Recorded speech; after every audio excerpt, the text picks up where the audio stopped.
Hello guys, welcome to my YouTube channel.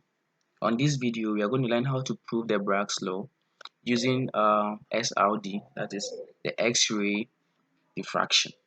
So now let's talk something about the X-ray diffraction.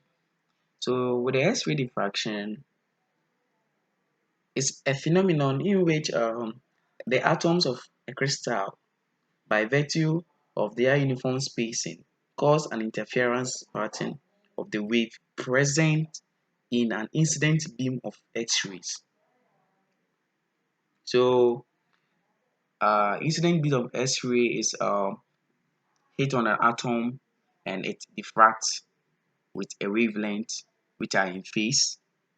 So, with that experiment, it will help us determine the Bragg's law and also help us know the wavelength of the X-ray and also the angle of diffraction and also the interplanar spacing between the planes that cause the constructive reinforcement of the plane. And also we know the order of reflection, which start from 1 2 3 4. So let's begin. So it is this explanation we'll use it later. So actually it's a principle of SRD. So we have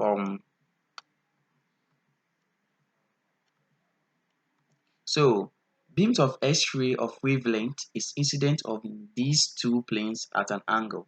So we have beam of X-ray of wavelength is incident on these planes. The planes contain atoms. So we have atoms sitting on the planes. We have various atoms on the plane,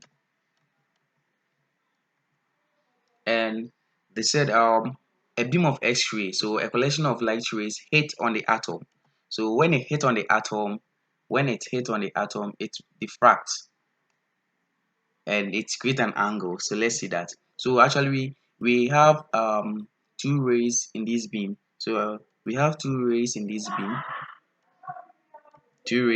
beam, and note that the beam comes with wave, and note that the two waves that they have the same wavelength and they remain in phase. So these two waves, they have the same wavelength and they remain in phase as compared to this second wave. So let's continue. So the rays are scattered by this atom. They are scattered by these two atoms. Now the principle is we are trying to prove the Bragg's law using the SRD. So we are going to make sure that the length here is equal to this length here, and the length here is also equal to this length here. So how do you do that? This is done by tracing this line to this place and also tracing this line to this place. So when you trace this line to that place and this place, actually we are going to make this one be equal to this one and this one be equal to this one. So this is the wavelength, and know that the wavelengths are the same. So the wavelength, and note that actually there'll be a distance between here which is called the interplanar spacing here. So there'll be a distance between that place. Let's label the place here. So actually this is what I said. This is the distance between the two planes. The distance between the two planes, and you know that the distance is the same for this place too. It's the same because if you check, we can bring the distance here. So now what you do now is now tracing this line to that place to make sure that this wave is equal to that wave and this wave is also equal to that wave. So how do you do that? So what you do is you try tracing the line, which will help you make the uh, waves be equal or make the distance be equal, the length. So this is what I said about it. Is the interplanar space in between the planes. These are the interplanar. This is the same because it's the same distance as you compared here. So we're trying making tracing it here because the thing is, so the proving of the Bragg's law depends on the interplanar spacing between the planes and the angle. So we've traced this line to this place, making it O or Q or OQ, and the same thing applies here.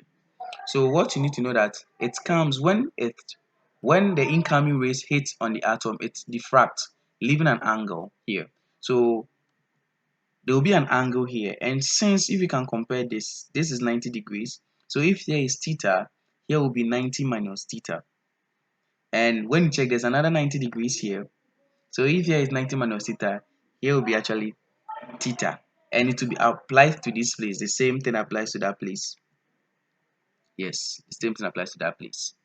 So now what you need to know is that we are trying finding now we've made this equal to this place, this equal to, so we are going to deal with this side. We are going to relate the number or the order of reflection and the wavelength. So the number of reflection or the order of reflection and the wavelength, and also the interplanar spacing between the planes. So the diffraction of X-rays by planes of atoms. So these are the diffracted rays from the X-ray. So now we should know that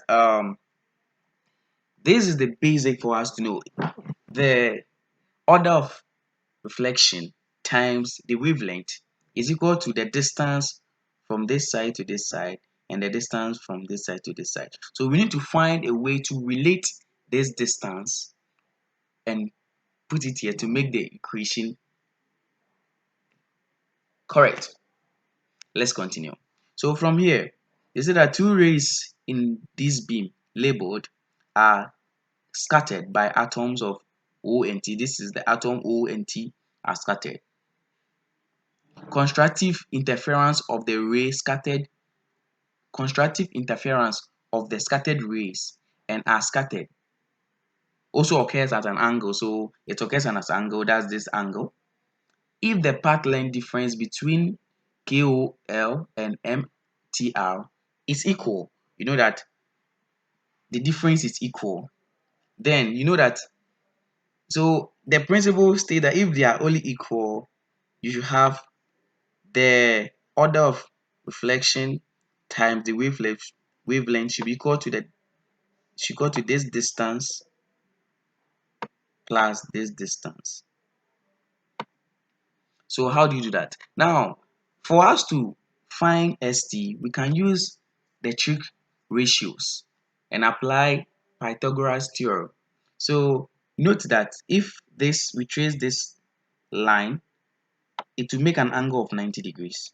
And here too, it will make an angle of 90 degrees.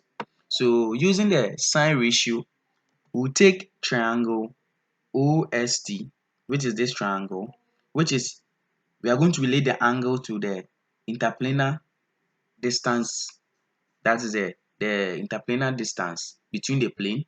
So we're going to have sine theta is equal to what? ST over the interplanar distance. So that is the sine theta is equal to the ST over the interplanar distance. And we try making ST the subject. So after making ST, we are trying making the ST the subject so that we can substitute the ST into this equation. So we get what? The interplanar distance times the sine theta. Okay, so we're going to do that to the other side too. We take the same triangle OTQ, which is this triangle OTQ, apply using the same thing, that is sine theta is equal to TQ over the interplanar distance, and we make TQ the subject. So now we try putting these two equations here. So when they have the two things, we have the same thing here. So we're going to get, that is the order of reflection times the wavelength is equal to 2 times the interplanar distance sine theta. Note that the theta is